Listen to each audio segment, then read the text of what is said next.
media a big part of what you do now? I mean, that has I getting to be more and more. I think especially for the younger, I don't mean to put, because I'm kind of in that middle. I got you. I get it, but I don't get it. We use it, but we don't use it like we could or maybe should or would. Exactly. There's some So of it I you don't understand have, yet, but you have people that probably never reach out to that, but you do have some that do, and you just have to get in every avenue.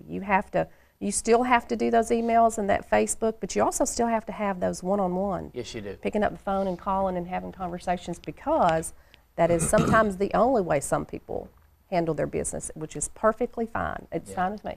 Yeah, I've had people say, I don't read my emails for like maybe once a week. I'm like, seriously, really? Is that me. you? Yeah. Yeah, I'm like multiple times daily. In fact, I'm real bad about emails, and if a text message come in, it's right there. But emails, I have to go look at it, open it, read it, reply to it, and I'll see an email, and then you'll see I'm in a group email with other people in the same thing replying, and I'll see there's like 12 of them. Like, at that point, you're not sure. I don't even know where to start, so I just skip it. So is it on your computer, or you have it on your phone? Well, too? both, but usually my phone, but I'll show you something. You're gonna be appalled by this. You might be, but this is my email right there. That's how many unread emails I have. Well, now 1,063. Oh, I hope I didn't need it though. I'm sorry, Dan, and Dan, you know who you are. I have the view on my email at work. Yes. So there's a lot that look like they're not read, but I read them in here, and I don't click in them until I'm ready to do something with them. Me too, so they're sure. my reminders. See, I didn't know about that. So when I'm opening it up, I know people, if they're looking over my shoulder, like, wow, you have some you haven't read, but I've read them. They're in the bottom, and I'm thinking it's correct. Is that way? If I'm not opening it up, then if it's not a bug or a virus, I haven't created just taught me this. something. I didn't know I had a view. I'll show you that. I got to have the view. Maybe I have a view and mine are red and I just don't even know it. Yeah, you need to Someone else is reading them. I don't know. There you go. You need a view, buddy. And you can get yours to automatically say that you've been read just by scrolling over them, and then nobody will ever know you didn't read them. Well, I don't think anyone cares, except when I look at it, I think 1,063 unread emails. Yeah, we know what you're going to do all day. I know right? what I'm not going to do is email you. No, just call me. Call me. Yeah, just go. Exactly, and that's my perfect example. Is that some people prefer the phone, and that is fine, but you have to hit all avenues. Absolutely. Let's take a break. This is Good Morning Lake Martin. We're, we work with the workforce development. Yes. The workforce, and we work real closely with Mike Mann. I actually went to a leadership joint. I think it was a joint leadership conference in Birmingham a few weeks ago. Over 8,000 kids there, students. Wow. But it was so impressive. They were just there's a lot of venues that were set up, and we were sitting with CarCam. And don't ask what the acronym is, but it's a support of CAT, or the technology. I thought a and car stuff. cam was one of those things you drive around. Yeah. It shows Like where the you're police have, right. yeah, Right. It shows But where you're there's 11 colleges that are consortiums together with CarCam. And so anyway, I went and was at their booth, and then helped with that. And so we gave out over 500 of the little giveaways to individuals. So we know over 500 came by our booth, and we were in the very back corner. That's good. But anyway, we're able to kind of, I was able to peruse around in the area, and ran into a couple of other companies and kind of snuck little leads out, That's right. That's all about. That's what you do, though. But there were some electric cars there. They were really nice looking. I think the real sharp one, I had it. I think I shared it on Facebook. I think I heard them say the cost was $117,000. It's like, ooh. To build an electric car. Yeah. It was a pretty car, but I was like, ooh. Are these like model size, or No, can you he get drove. in it, right? It was a car. It was a real Serious. sporty, sharp car. So. You know my theory on electric cars? No, what? Well, there's an electric car that runs just fine that we built back in the 60s sitting on the moon. And if you go up there right now, you can hop in it and drive it around. But 50 years later, we're still struggling to build an electric car that's reliable, dependable, and accessible to the public. But we can land one on the moon. Yeah. So I'm not sure what's up with that. I'm not either. I think the hauling fee to get it back here would be kind of expensive. Yeah, I'm just saying, if we can build one and drop it on the moon, it seems like 50 years later we ought to be able to maybe drop one here. That's. Listen, Mr. Yeah. If we went to the moon. I know. If we went to the moon, Brad. Oh, okay. If you really think we were. And he also knows who the shooter was on the grassy knoll. He was there.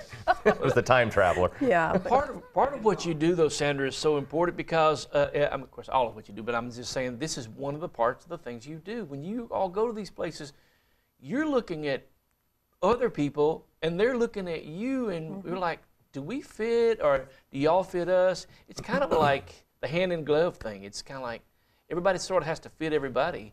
Oh, absolutely. There was a company right across from us, and they just seemed like a great group of people and team workers. There were probably a dozen of their employees there working, and I just went and picked up one of their brochures, and they have a lot of benefits and just things that they do, and education that they do, continued training that they do. They send their people to people like the technology centers, and they pay that.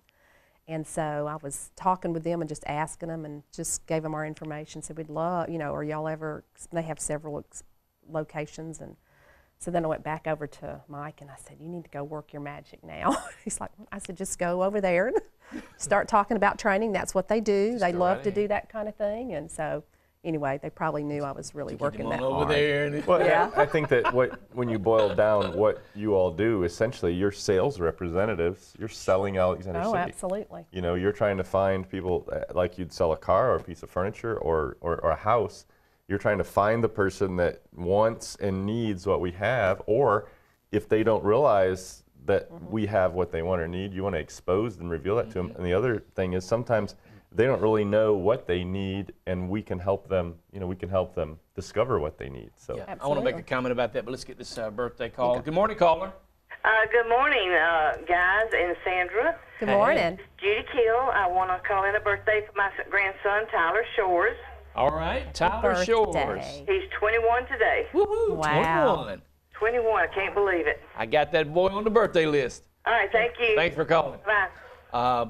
And it's kind of like, and we've talked about this a number of times, we have great selling points in our area. Oh, yeah. We spent some time in other meetings comparing what we have and our selling points to maybe what some other companies have or don't have, and the things we do or don't have, and you concentrate on the things that are your selling points. And the Alexander City Lake Martin area has a lot of great selling points. They do, and I've probably told you this before, but when we'll go to conferences where we're with the same EDA people or we're with another group that talks about economic development, and matter of fact, when I went to class at Auburn University with Joe Sumner's, it's an economic development course, and you have, 60 or so many people, and they were talking about some of the things that you need to think about having in your community or doing, and everything they were bringing up, I was like, we have it.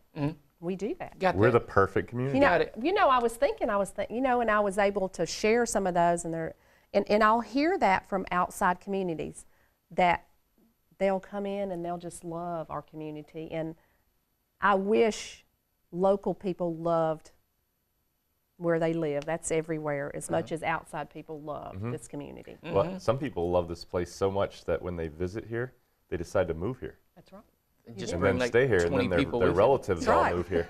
Open a business here. That's right. They open a business here. But I know that sometimes people don't have curly hair, they want straight hair. They have straight, it's always something different. And there's nothing wrong with that. That's right. And there's nothing wrong with that. But people tend to just kind of want something that they don't have or want bigger, and I don't think there's anything wrong at all in this community. I love it. This is a nice place. When I moved here in high school, my mom's probably listening. I was really mad about that. Because, I'd lived in Texas forever, and so, you move from your friends, but you make new friends, and you grow, and But anyway, I remember saying, when I get out of high school, I'm going to move. And, I'm out of here.